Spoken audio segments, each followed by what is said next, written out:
আজকে রুদ্রমাতা রান্নাঘরে ইনস্ট্যান্ট সুজি দিয়ে ধোসা বানাবো।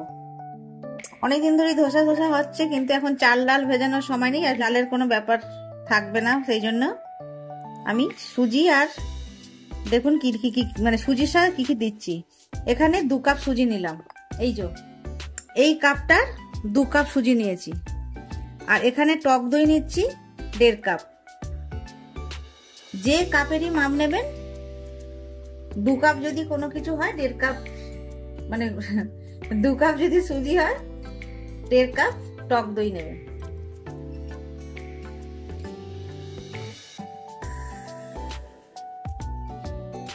আর এখানে আটা আছে, গমের আটা। এই গমের আটা আমি 4 চামচ দিয়ে দেব। 1 কাপ সুজি হলে 2 চামচ, আর 2 কাপ সুজি বলে আমি এখানে 4 চামচ আটা দিলাম। এই কাপটা ধুয়ে অল্প একটু জল দিয়ে দিলাম। এবার এটা আমি পেস্ট করে নেব। পেস্ট হয়ে গেছে আমার এটা।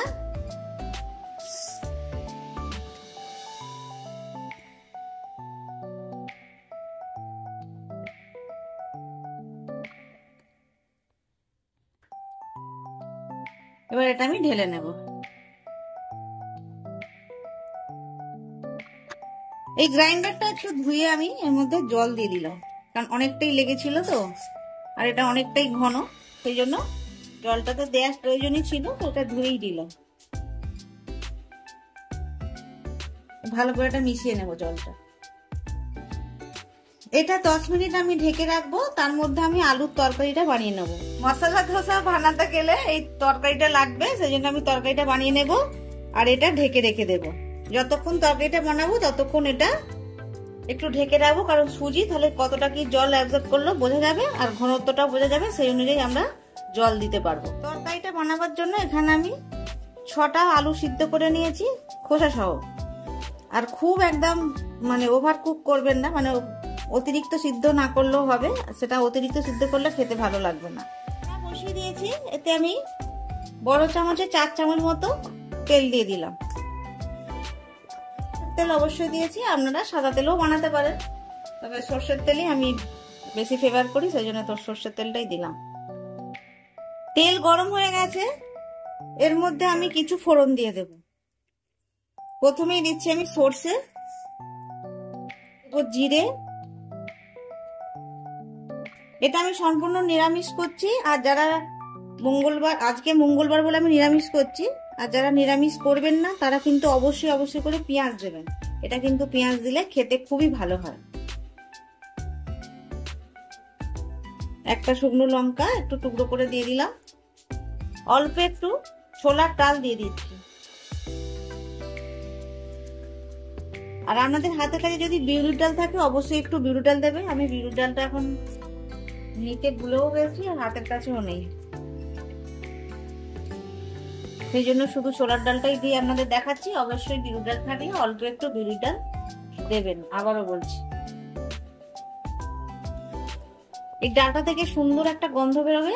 সেই সময় এই আদা আর কাঁচা লঙ্কা, এখানে 3টে কাঁচা লঙ্কা কুচিয়ে নিয়েছি, আর 1/2 ইঞ্চি আদাকে এইভাবে গ্রেট করে নিয়েছি, সেটা দিয়ে দেবেন।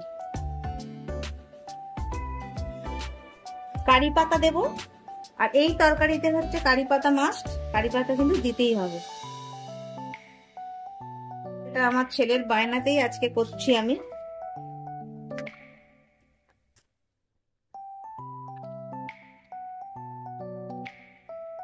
হলুদ আমি দিয়ে দেব 1/2 টিস্পুনের মতো দিলাম।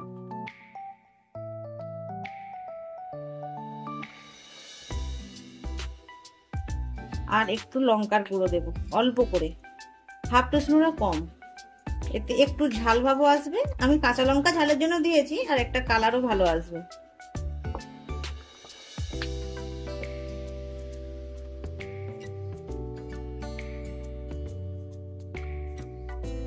আর যখন পেঁয়াজ দিয়ে করবেন, এই ফোড়নটা সুন্দর ভাজা হয়ে গেলেই পেঁয়াজটা দিয়ে দেবেন।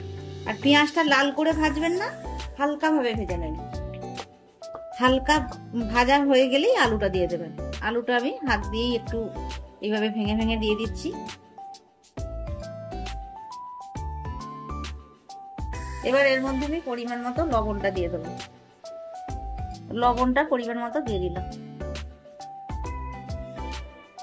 খুব ভালোভাবে এটা মিশিয়ে নেব। খুব ভালোভাবে মিশিয়ে নিয়েছি। এবার এর মধ্যে আমি একটু লেবু দিয়ে দেব। লেবুটা আপনারা আমচুর পাউডার দিতে পারেন, তবে লেবু দিলে এর একটা সুন্দর ফ্লেভার, সেই জন্যই আমি লেবুটা ব্যবহার করছি। খুব বেশি দেওয়ার দরকার নেই, মোটামুটি আপনারা স্বাদ মতো দেবেন, একটু চেখে দেখে নেবেন। স্টাফিংটা আমাদের একদম রেডি হয়ে গেছে, মানে মশলা ধোসা স্টাফিং একদম রেডি। এবার চাটনিটা বানিয়ে নেব। তরকারি আমাদের রেডি হয়ে গেল, দেখলেন, মানে স্টাফিংটা। এবারে হবে নারকেলের চাটনি। তার জন্য উপকরণে আছে 1 মালা নারকেল কুড়ানো, 1 মুঠোর মতো ছোলা ভাজা, 1 মুঠোর মতো চীনাবাদাম ভাজা, লাগবে কারি পাতা, কাঁচা লঙ্কা, আদা।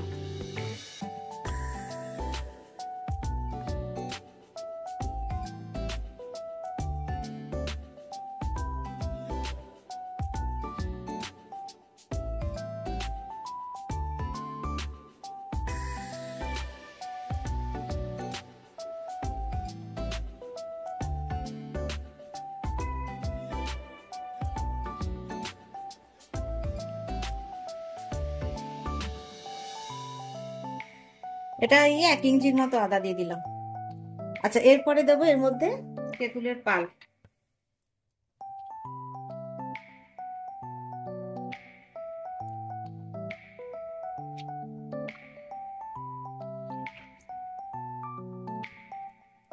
দিয়ে দেবো স্বাদ মতো লবণটা।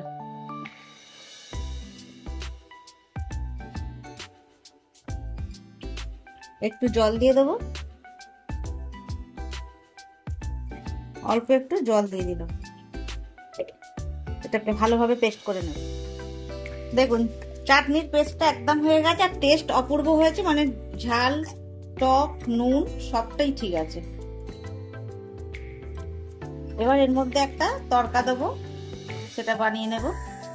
তড়কা প্যানেতে আমি একটু সর্ষের তেল দিয়ে দিচ্ছি, আপনারা চাইলে সাদা তেল দিতে পারেন।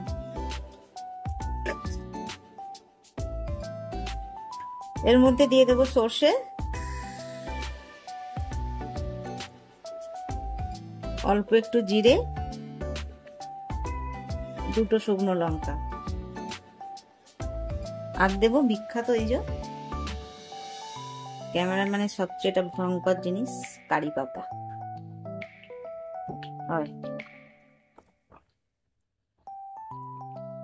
সুন্দর একটা গন্ধ বেরোচ্ছে। গ্যাসের ফ্লেমটা লোতে রেখেছি, কারণ তাহলে সুন্দরভাবে জিনিসটা কালারটা বজায় থাকবে আর গন্ধটাও সুন্দর বেরোবে, নাহলে পুড়ে যাবে, আর পুড়ে গেলে এটা তিতো হয়ে যাবে। এবার ধোসা বানানো হবে, ব্যাস আমাদের কিন্তু মোটামুটি উপকরণগুলো সব হয়ে গেল। অল্প একটু ছোলার ডাল দিয়ে দিলাম, আমি না এটা ভুলেই গিয়েছিলাম, ক্যামেরাম্যান মনে করে দিল। আর আপনাদের কাছে বিউলি ডাল থাকলে অবশ্যই বিউলি ডাল দেবেন। দেখছেন তো, একদম ভুলে গিয়েছিলাম, ভাবলি মনে করলো ক্যামেরাম্যান। আর দেখুন কালারটাও বজায় আছে। এর মধ্যে দিয়ে দিলাম।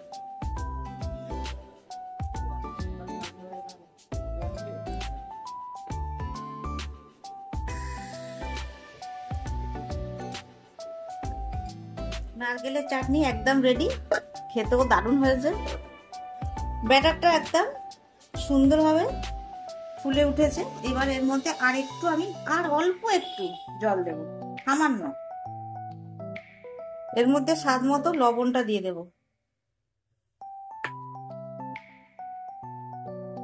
অল্প একটু জল দেব। লবণ দেওয়ার পর অল্প একটু জল দেব। খুব ভালোভাবে এটা মিশিয়ে নেব। খুব ভালোভাবে মিশিয়ে নিয়েছি, আর ঘনত্বটা বুঝতেই পারছেন কেমন হয়েছে। এই দেখুন, যখন এইভাবে কাটবেন, এই দেখুন এইভাবে দেখে নেবেন। তা বসিয়ে দিয়েছি, অল্প একটু তেল ব্রাশ করে নেব।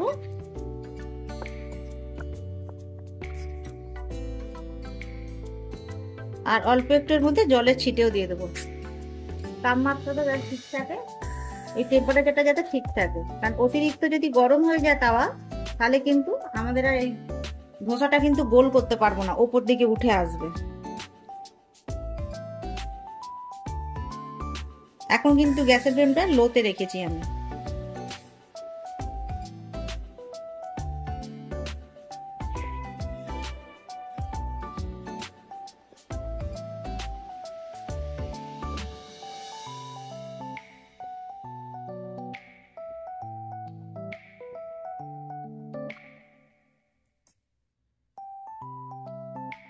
গ্যাসের ফ্লেমটা একটু মিডিয়ামে করে দিলাম, যাতে আস্তে আস্তে করে ভিতর মানে নিচ থেকে লাল হতে থাকে।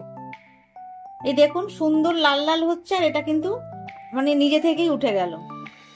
আর ওপর থেকে একটু আমি এরকম তেল ব্রাশ করে দেব।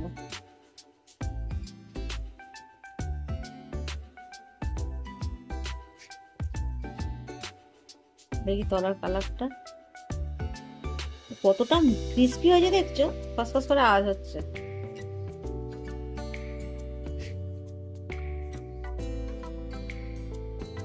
একটু ধীরে ধীরে এই লাল ভাবটা যতক্ষণ না আসছে ততক্ষণ কিন্তু আমাদের এটা হবে না, মানে ধোসা হবে না। আনিস চলে আয়। কেন বলুন তো সঙ্গে সঙ্গে ডেকে নিলাম, কারণ আলু সেই স্টাফিংটা দেবো তো এইভাবে। এই দেখুন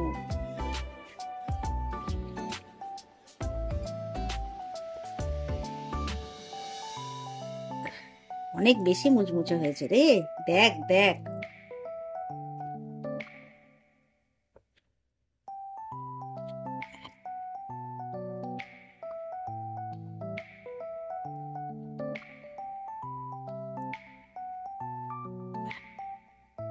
মশলাদার ধোসা রেডি। আর আপনাদের একটুখানি আওয়াজটা শুনিয়ে দিই, বুঝতে পারছেন কতটা ক্রিস্পি হয়েছে?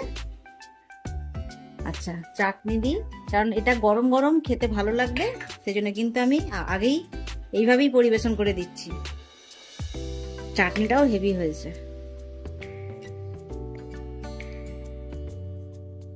এই দেখুন এইভাবেই আপনারা কিন্তু ধোসা বানাবেন, অবশ্যই দেখাবো এরপরে। খেয়ে দেখো, ওর জন্যই করা। আর কি করো? খালি মা ধোসা করো ধোসা করো।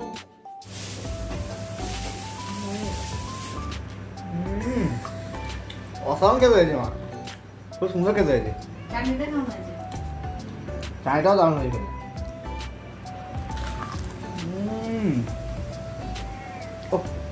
লাজবাব, কোনো কথা হবে না।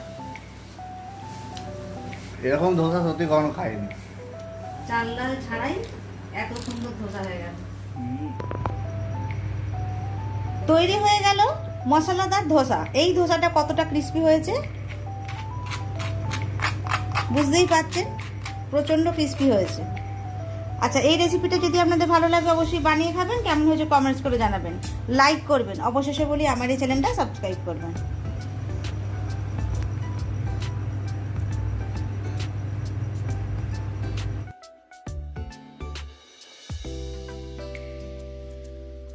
ধোসা ইনস্ট্যান্ট সুজি দিয়ে ধোসা, সুজি টক দই দিয়ে খেয়ে দেখো কেমন হয়।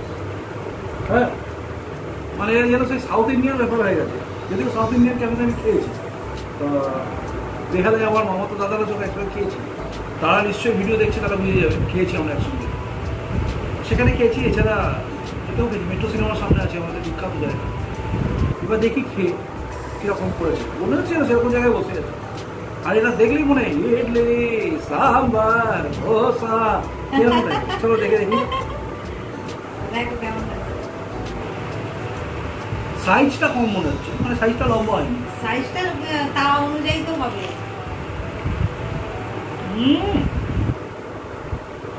শুধু সাইজে বাঙালিয়ান আসছে, বাকি একদম ম্যাড্রাসিয়ানে ভর্তি, সাউথে পড়ে দিয়েছে।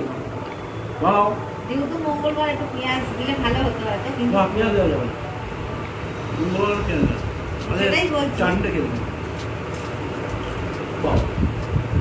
না পাক্কা। ফার্স্ট, মানে ইন ফিউচার সাউথ ইন্ডিয়ান খাবারের দোকান করলেও পছন্দ।